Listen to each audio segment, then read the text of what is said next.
안녕하세요. 김병주입니다. 우리는 4차 산업혁명 시대에 살고 있습니다.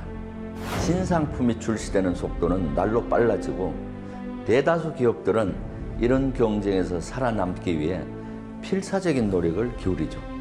이런 기업들에게 어떤 전략이 필요할까요? 2500년 전 손자는 이에 대한 답을 제시합니다. 바로 졸속 전략이죠.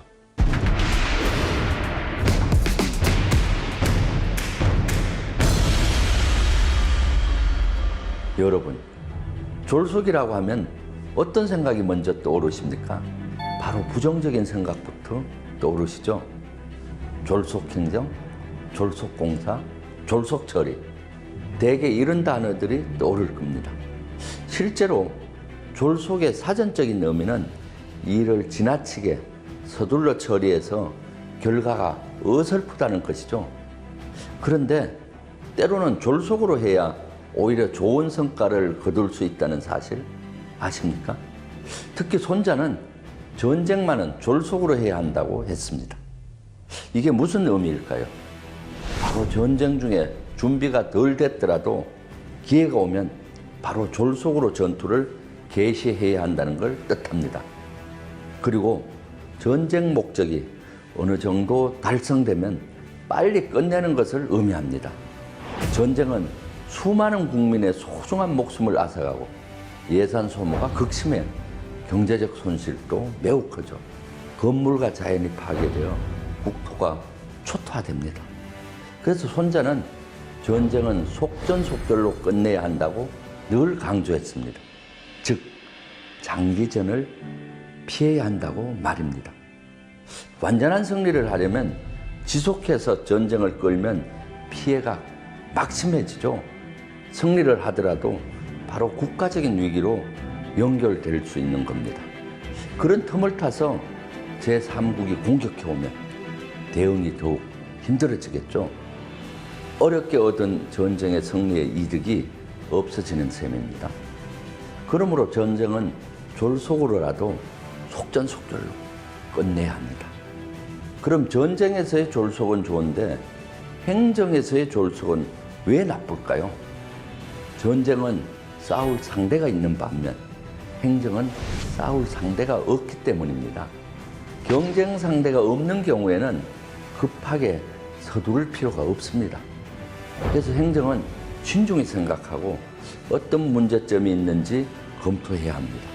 또 여론을 형성해서 공감을 얻고 실행해야 문제가 최소화됩니다. 실적을 위해 응성한데도 서둘러 행정을 하는 경우 문제가 발생해 비난을 받게 되는 것입니다.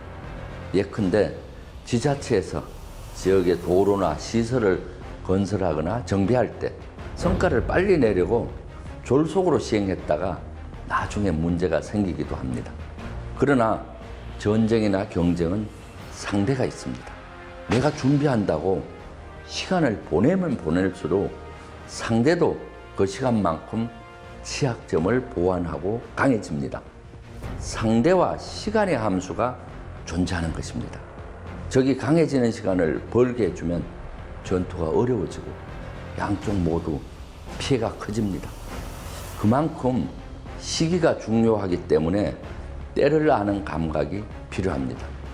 준비가 덜 됐더라도 좋은 기회가 오면 개시해야 합니다. 중요한 고지를 선점하는 군사작전에서도 손자의 졸속의 지혜를 적용할 수 있습니다.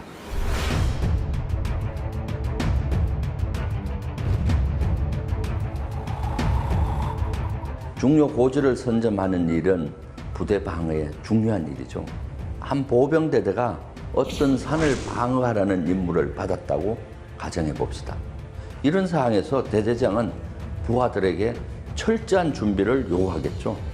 방어 기간 필요한 식량, 탄약, 장애물, 통신성 등 준비하는 데 많은 시간을 들이겠죠.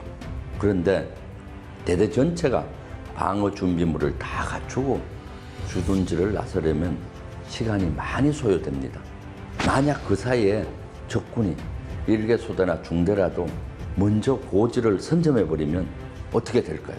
그때부터 이미 승기를 반쯤 놓쳤다고 할 수 있습니다. 왜냐? 적군이 선점한 고지를 다시 공격해서 뺏은 후 방어를 해야 하기 때문이죠. 이럴 때 대대장이 손자가 말한 졸속의 개념을 가진 인물이라면 어떻게 할까요? 우선 일개소대나 중대를 기본적인 방어 준비만 갖추게 해서 먼저 산으로 보내 방어시킬 겁니다. 고지를 선점하는 것이죠. 이후 대대가 다 준비되면 그때 나머지 대대원들을 이끌고 가면 쉽게 임무를 수행할 수 있습니다. 졸속의 개념을 적용하여 고지를 선점해 방어 작전에 성공하는 것이죠.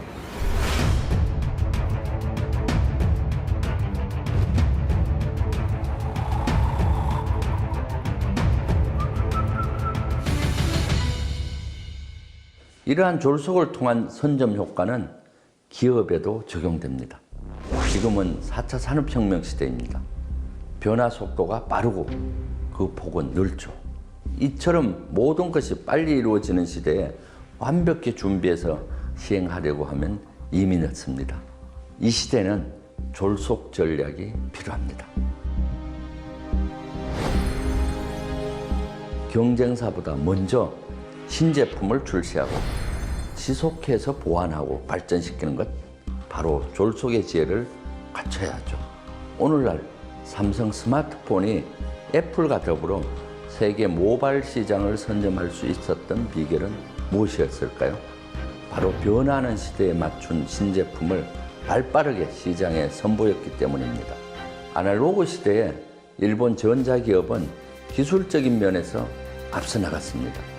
한국 기업이 그런 일본 기업을 따라잡는 것은 불가능한 일이라 여겨졌죠. 하지만 디지털 시대가 도래하면서 한국 기업이 일본 기업을 앞지를 수 있었습니다. 한국 기업의 졸속 전략이 먹히는 시대가 왔기 때문이죠. 한국 기업들은 일본 기업보다 먼저 시장을 선점하며 끊임없이 자기 파괴의 혁신을 이어갔습니다. 한국 기업은 우선 신상품을 출시 후 문제점이 포착되면 수정 보완했습니다. 디지털 시대의 속도에 맞춘 것이죠. 반면에 일본 기업은 왜 뒤처졌을까요? 일본인 특유의 꼼꼼함이 오히려 독이 됐습니다. 일본 기업은 완벽한 제품을 출시하고 싶어 합니다. 그래서 제품을 내놓기 전에 수십, 수백 번의 시험을 거듭하고 문제점을 보완하려고 했죠. 완벽함을 추구하느라 출시 시점은 늦어질 수밖에 없었습니다. 그 사이 시장에서 도태될 수밖에 없었던 것이죠. 예전에는 외국에서 한국인 특유의 빨리빨리 문화를 부정적으로 묘사했습니다. 하지만 요즘 시대에는 한국인의 일처리가 매우 빠르다며 긍정적으로 받아들입니다. 이러한 우리나라 특유의 민첩성 덕분에 단시간에 눈부신 경제 성장을 이룰 수 있었고, 디지털 기술이 세계 최고 기술 수준으로 발전할 수 있었죠. 최근에도 우리는 졸속의 효과를 경험했습니다. 바로 코로나19 때문이었죠. 사태 초반 하루 100여 명 이상의 확진자가 나오면서 전 국민이 공포에 떨어야 했는데요. 그런데 위기의 시간은 길지 않았습니다. 우리나라가 코로나 바이러스에 빠르게 대응하면서 확진자 수는 크게 줄어들었고 전 세계적으로 K-방역의 우수성을 알릴 수 있었습니다. 그 비결은 다름 아닌 졸속이었는데요. 바이러스와의 전쟁은 시간 싸움입니다. 한 명의 감염자라도 더 생기지 않게 하는 것이 최선의 대응책이었죠. 이를 위해 우리나라는 신속하게 움직였습니다. 진단키트에 대한 규제를 빠르게 풀어서 한시라도 빨리 코로나 검사를 진행할 수 있도록 했죠. 확진자가 나온 지역과 동선을 빠르고 투명하게 공개해 바이러스의 확산을 효과적으로 막아냈습니다. 마스크 대란이 일어났을 당시에도 주 5일 보급제를 빠르게 도입해 곧 수급 안정을 이뤄냈습니다. 코로나19라는 유례없는 바이러스와 싸우면서 그때그때 가장 빠른 대응책을 찾아 실행에 옮긴 것이죠. 그야말로 졸속의 긍정적인 효과를 제대로 확인한 사례입니다. 우리는 또 언제 코로나19와 같은 악재를 만날지 예측할 수 없습니다. 그만큼 우리를 둘러싼 환경은 수시로 변하고 있고 그 변화의 속도마저 빨라지고 있는데요. 경영계도 마찬가지입니다. 최근 졸속과 같은 맥락에서 주목받고 있는 한 가지 경제 이론이 있습니다. 바로 선점 효과인데요. 일명 쿼티 효과라고도 불리고 있죠. 쿼티란 컴퓨터 키보드의 왼쪽 위 배열이 Q, W, E, R, T, Y 순으로 되어 있는 것을 본따서 만든 용어인데요. 그런데 왜 우리는 이런 쿼티 배열을 따르게 된 걸까요? 사실 여기엔 특별한 이유가 없습니다. 초창기 타자기 자판 배열을 그저 똑같이 따라해온 것뿐이죠. 이에 대해 인체공학적으로 불합리하다는 지적이 제기됐지만 이미 사용자들이 익숙한 자판 배열을 바꾸기는 매우 어려웠습니다. 이렇게 불합리한 면이 있어도 널리 퍼져 있어 바꾸기 어려운 현상을 선점 효과 혹은 쿼티 효과라고 합니다. 기업 경영에 있어서 선점 효과는 매우 중요한 성공 비결이 됩니다. 그 대표적인 예가 바로 카카오입니다. 우리가 매일같이 사용하는 대표적인 어플이 바로 카카오톡이죠.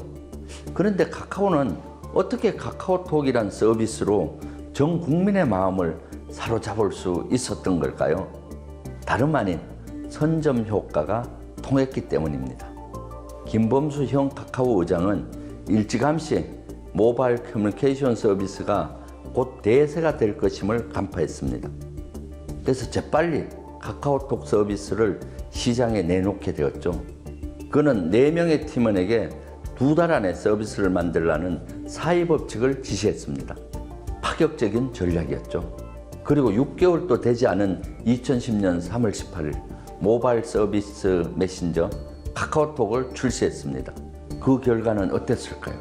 카카오톡은 서비스 출시 하루 만에 앱스토어에서 1위를 달성했고 단 6개월 만에 가입자 100만 명을 돌파했습니다. 이후 카카오톡은 전 국민의 메신저로 발돋움할 수 있었는데요. 많은 사람들이 카카오톡을 사용하고 있는 이상 더 좋은 서비스가 나오더라도 갈아타기 힘든 사항이 된 겁니다. 그뿐이 아닙니다. 카카오는 현재 택시 호출, 대리운전 요청, 미용실 예약, 쇼핑 결제, 은행 서비스까지 다양한 서비스로 우리 생활에 파고들고 있죠. 그야말로 엄청난 수익을 내는 대기업으로 탈바꿈한 것입니다. 이것이 바로 선점의 힘입니다.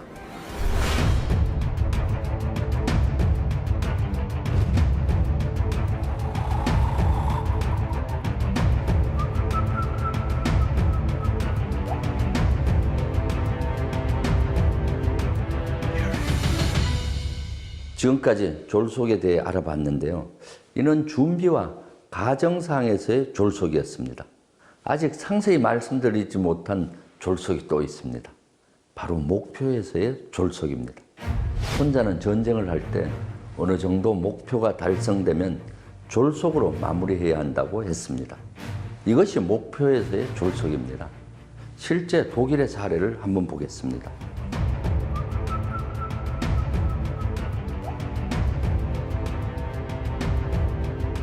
1939년 9월 2차 세계대전이 시작되었습니다. 독일이 폴란드를 침략한 것이 전쟁의 도화선이 됐죠. 이후 독일은 덴마크와 노르웨이를 점령했고 네덜란드와 벨기에, 프랑스까지 정복했습니다. 이어 북아프리카를 공격하고 소련까지 공격해 들어갔습니다.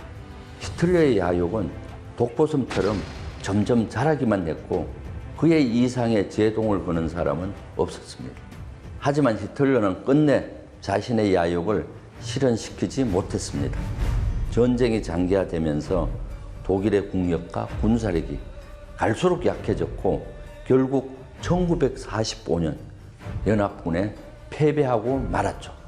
히틀러의 삶 역시 권총으로 스스로 목숨을 끊는 비극으로 끝나고 맙니다.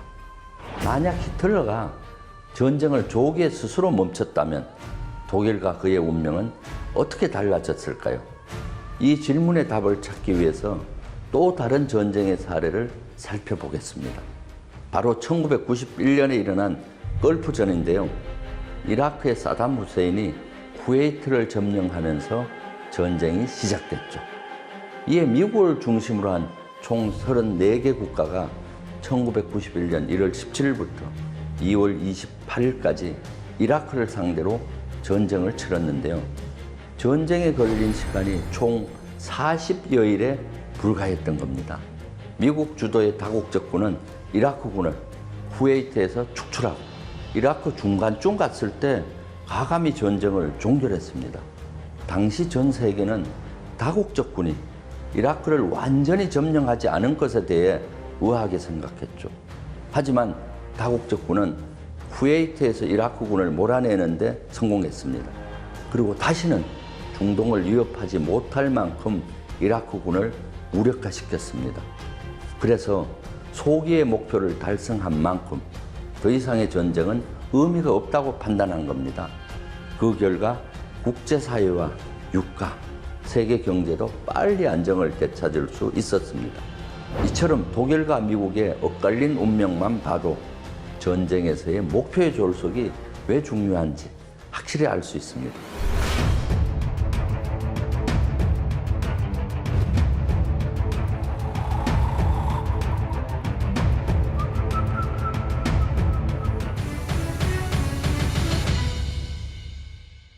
그런데 여러분, 손자가 말한 졸속의 지혜는 단순히 전쟁이나 기업 간의 경쟁에 국한되지 않습니다. 졸속의 지혜는 우리 인생에 있어서도 큰 도움이 되는데요. 만약 여러분이 건강이나 다이어트를 위해 헬스장에 다니기로 했다 칩시다. 여러분은 뭐부터 시작하실 건가요? 네, 맞습니다. 계획부터 세우겠죠? 어느 헬스장을 다녀야 좋을지, 어떤 시간에 할지, 운동할 때 어떤 복장을 입을 건지 두루두루 고민할 겁니다. 그러다가 결국 고민하던 도중에 열정이 식어서 아예 헬스장 입구도 가보지 못하고 끝나는 경우가 부지기수죠. 이런 실패를 다시 경험하지 않으려면 어떻게 해야 할까요? 바로 졸속의 지혜를 발휘해야 합니다. 먼저 헬스장에 가기로 마음먹으면 집이나 회사에서 가까운 헬스장에 무조건 가고 봅니다. 일단 운동을 시작하면서 내가 어떤 시간에 하는 것이 좋을지를 계획하고 또 어떤 프로그램이 맞는가를 알아보는 것이 훨씬 더 효율적입니다. 사람의 열정도 한정적인 자원입니다. 오직 완전한 계획을 세우기 위해 시간을 허비하다가 시작하기도 전에 열정과 에너지를 소진하면 안 됩니다. 많은 분이 즐기는 등산에서도 졸속의 지혜를 발휘할 수 있습니다. 만일 여러분이 친구들과 등산을 하다가 갑자기 기상 상태가 안 좋아져서 소나기가 온다면 어떻게 해야 할까요? 이때는 바로 코스를 바꿔야 합니다. 계곡으로 갈 예정이었으면 다른 곳으로 목적지를 변경해야 하죠. 그렇지 않고 최초의 계획에만 집착하면 낭패를 볼 수 있습니다. 하지만 우리는 가끔 융통성 없이 원칙만 고집하다가 돌발 사항에 신속하게 대처하지 못해 일을 그르칠 수 있습니다. 목표도 마찬가지입니다. 산을 오를 때 대부분 정상까지 오를 것을 목표로 삼습니다. 하지만 중간에 변수가 생겨 지체된 경우라면 처음의 목표도 바꿔야 합니다.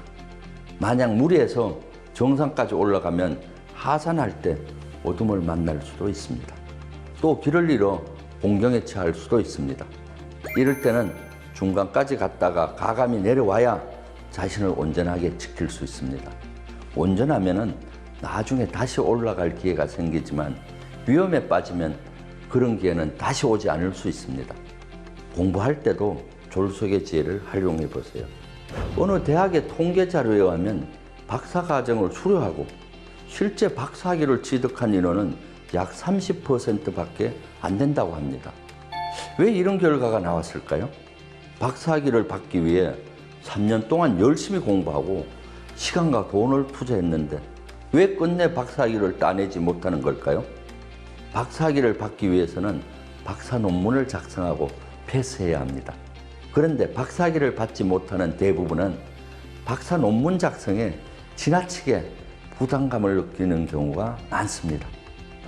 박사 논문을 대단히 잘 쓰고 싶은 생각에 제목을 정하는데 몇 개월을, 목차를 정하는데 한 반년 이상을 허비하는 경우가 많습니다. 그리고 자료만 찾으며 중압감에 시달리다가 결국 박사 논문을 완성 못하는 경우가 있죠. 하지만 졸속의 지혜를 활용한다면 이야기는 달라집니다. 논문 역시 졸속으로 시작해 보는 것이죠. 논문을 잘 써야지라고만 생각했지 아무도 졸속으로 써야지라고는 생각해 본 적 없을 거예요. 하지만 졸속으로라도 쓰겠다고 마음먹는 순간 자신을 가로막는 불필요한 부담감이 사라져 행동력이 생기게 됩니다. 그리고 논문의 내용은 나중에 얼마든지 수정 보완을 해 나가면 됩니다. 자신의 전공 분야 중 가장 자신 있는 분야에 관해 제목과 목차를 정해서 작성 가능한 부분부터 써서 지도 교수님께 지도를 받아보세요. 일단 시도해야 합니다. 시작이 반이라는 말이 여기에 적합한 말인 듯합니다. 처음부터 완벽하려는 생각은 오히려 독이 됩니다. 마지막으로 직장 생활에서의 졸속의 지혜입니다. 회사에서 보고서를 작성하라고 지시를 받았다고 가정해 봅시다. 완벽하게 하려고 시간을 오래 끈 직원이 상사에게 완성된 보고서를 가져갔을 때 상사 반응은 다양할 수 있습니다. 상사가 만족하면 다행이겠죠. 하지만 대부분의 경우는 상사의 마음에 바로 들기 어렵습니다. 시간이 많이 지난 상태에서 상사와 의견이 다르므로 상사는 이때 짜증이 나죠. 그래서 직원은 상사의 질타를 받고 시간에 쫓기며 수정과 보완을 하느라 고생을 하기도 합니다. 상사와 부하 간의 갈등은 이런 지점에서 많이 발생합니다. 그러나 졸속의 지혜를 아는 직원은 50% 수준의 초안 보고서를 작성한 뒤 상사에게 50% 진행사항을 보고하고 상사의 조언과 추가 지침을 구합니다. 이때 상사는 충분한 시간이 있고 부하 직원의 업무 적극성에 기분이 좋아지면서 자세히 지도와 의견을 줍니다. 그러면 상사의 지침을 받고 수월하게 100% 수준까지 보고서를 만들어낼 수 있을 것입니다. 그리고 상사에게 인정을 받게 되죠. 보고서 작성에도 졸속의 지혜가 적용 가능한 것입니다. 졸속의 지혜가 업무 효율을 높이고 상사로부터 인정을 받을 수 있는 길이죠. 오늘은 우리가 부정적으로 생각하는 졸속이 전쟁이나 기업 간의 경쟁에서 어떻게 긍정적으로 작용하는지 설명드렸습니다. 졸속의 전략을 통해 국가가 전쟁에서 승리하고 기업은 4차 산업혁명 시대에서 두각을 보입니다. 손자가 말한 것처럼 우리 인생에서도 마음먹은 일을 너무 망설이지만 말고 지금 바로 실행에 옮겨보세요. 예상치 못했던 좋은 결과를 거둘 수 있습니다. 감사합니다.